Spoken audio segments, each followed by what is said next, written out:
Hey guys, D.Bowie here, and these are things that I learned with JERAX'S Rubick. It's pretty common knowledge that pulling after the first wave is very bad, because usually your carry will be forced to last hit under the tower, and at the beginning of the game your carry will miss a lot of these last hits because he is low level and thus doesn't have a lot of damage, and he will also take a lot of damage. But check what JERAX does here. He just randomly pops in the lane and fate bolts the creep wave. And that might seem really weird, right? But do you know why he does it? Not only he is dealing damage to the creeps, but the enemy creeps will hit for less damage as well, which guarantees that the Radiant creep wave will push just a little bit. And because of that, JERAX can pull through, getting level 2 right at the start, without hindering Naga's last hit advantage. And since he's pushing but he's pulling at the same time, he is denying Void's farm. And that might seem like a minor thing, but it's huge actually. Picking up the Void, putting on the pressure for Liquid, making sure that Kuroki and JERAX have to be always in the neighborhood in case anything gets too scary for Matu on his Nagasaran, at least before he hits that level 6. The mid lane matchup, Fodder versus Old Chicken's Mirana, 7 for 2, Death Prophet, 4 for 0 on Old Chicken. And is this a matchup that we will expect to see Fodder contain and keep himself ahead of? I would imagine so. Since Liquid have a roamer, it's the Rubick's job to harass the Faceless Void, since Naga is not a good hero in lane. Her base damage is very low, and if Void is left unchecked, not only he can farm, but he can deny a lot of the Naga's farm, since he has way better damage than her. A lot of people know that if you attack from very far away, you won't draw aggro. But if you keep attacking, eventually the creeps will get to you. And a way to cancel the aggro is by A-clicking one of your creeps as if you're trying to deny it. By successfully attacking the Void and then A-clicking his creeps, he can harass him, taking way less damage. Another very big thing is that since he got most of the last hits from that pool, he can afford his boots even though he wasn't even a part of any kills and it's very early in the game. Situation, which is a nice change of pace because the last series he was dying a lot. Bottom lane, we can see Liquid trying to get into position to play. In this clip they try to go for a Void kill, and that is impossible if Naga doesn't have net, which she doesn't. Something interesting to mention here is that a lot of Rubick players would use the lift right away, in hopes of killing the Void. But against Void, what you actually want to do is to keep chasing him and dealing as much low damage as possible, because if you do it all at once, he will time walk it. But JERAX knows the kill is impossible, so when he's close to half HP, he uses the lift just to do a little bit more damage. Out with the lift, lifting him back, time walk now forward. Now need follow-up control and Old Levin will be able to escape. After all that, since the lane's pushed, he does a side pull with the large creep. And remember, when you want to reset the lane, so your carrier can farm safely, you will always pull the large camp or you pull through like he did in the beginning. If you want the lane to push to actually take the tower, you just single pull the small camp. Unfortunately, since the Void contested the pull, the lane will definitely push. He sees action happening at the top lane, so he buys a TP, but pay attention, he doesn't TP right away. Ogre and a Metamorphosis Terrorblade can kill him in seconds. After receiving confirmation from the Death Prophet that she was also going, he commits to his TP. And again we see JERAX not being hasty at all. A lot of players would have used the lift right as they arrived. But there's no reason to stack a disable with a slow against an immobile hero like Ogre when he is in their territory. The Ogre notices the Bat Rider hidden, and Rubick only commits the lift when he's pretty close to the Bat. Also, check this other almost unnoticeable thing he does that shows how experienced he is. He actually positions himself in a way to try to block the Ogre to right-click the Bat Rider. Just crispy play coming from him. Usually, when really aggressive dives happen, there is a high chance that there is an enemy ward around the area.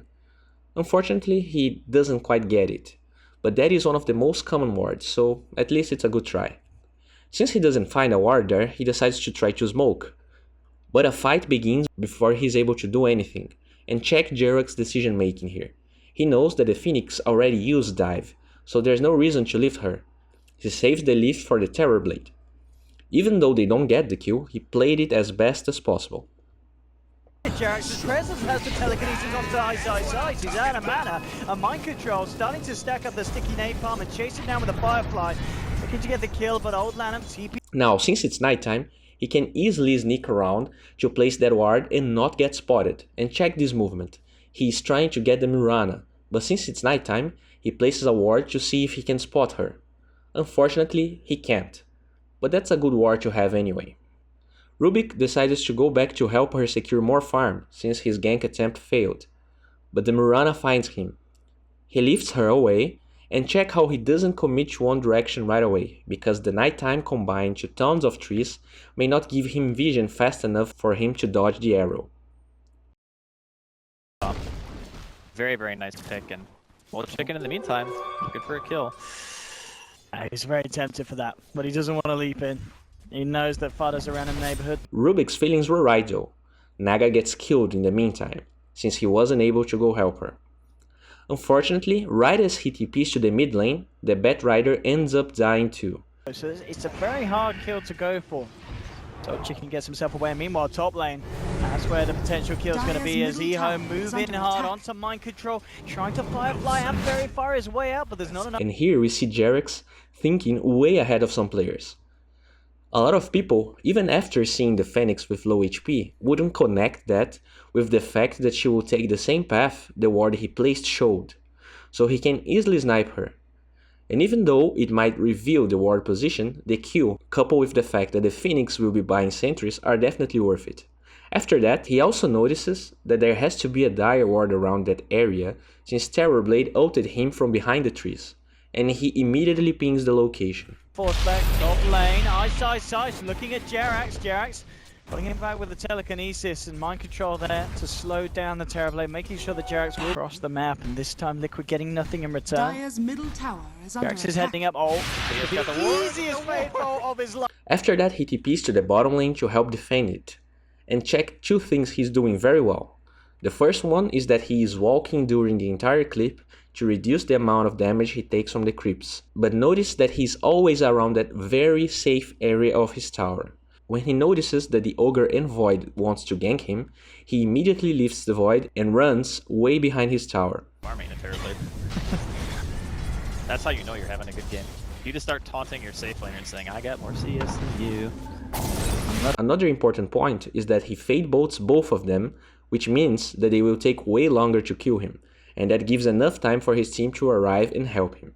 A lot of players, when they look for highlights of support players, they are looking for those blink into black hole steals, and then think that to be able to play support at a higher level, they need items. And they just keep asking for less hits in the lane at 4 minutes to get their arcanes faster, when in reality, you don't need it. JERAX is playing really well this entire game, and all these small things really add up. And it's 12 minutes into the game, and he's not even close to his arcanes. Remember, playing support is about doing a lot with what you have. Of course, some heroes work really well with farm, and maybe you want a blink, and maybe you want a glimmer cape. But in this game, there's seriously not that many things he wants to steal, so Blink Dagger is not that much of a priority. Chronosphere is okay, but it's not that great. And Egg is really hard to steal, so what he needs to do this game is enable his Naga Siren to get farm and then win. If he's getting farm for items, it's by positioning himself correctly during the track kills and surviving to get gold from them. In this clip, eHome is pushing Liquid's safe lane and Rubick goes there to defend. The first thing you need to know when you're defending something at nighttime is to be sure you have vision of some area around it. Since they are playing against the Mirana, the sentry is also a good idea, but they decide to go for them instead of waiting for the push. Regardless of how they approach this gank, Void is a very tough kill. The plan is to lift the Void and then use Lasso, but the Bat Rider gets stunned. But before we continue, check this out. Rubick used his last kill before going to the fight, and because of that, he starts it off by stealing another one right at the start. By doing that, not only he has another skill off cooldown, but he has the chance of being able to steal another one if the fight drags on. And check this out, a lot of Rubick players would be keen to use that spell right away, but he holds on to it and is able to run away from the Phoenix stun because he saved it. The fight keeps dragging on, and again we see JERAX playing out of his mind. He knows that Mirana's plan is to leap through the jungle, and he times his time walking to lift perfectly. Since Time Walk has such a low cooldown and he's out of mana, he doesn't even bother stealing another skill because he won't have the mana to use it, and well, stealing Leap is a waste of time since Time Walk is just a way better skill. During this entire clip, did you notice how much he was able to do at 13 minutes without arcanes, without blink, and by just making the right choices and trying to stay alive, and when he died, he always made sure that his death actually meant something to his team. It's easier said than done, right? Hey guys, this is it for today. If you enjoyed this video, please give it a thumbs up.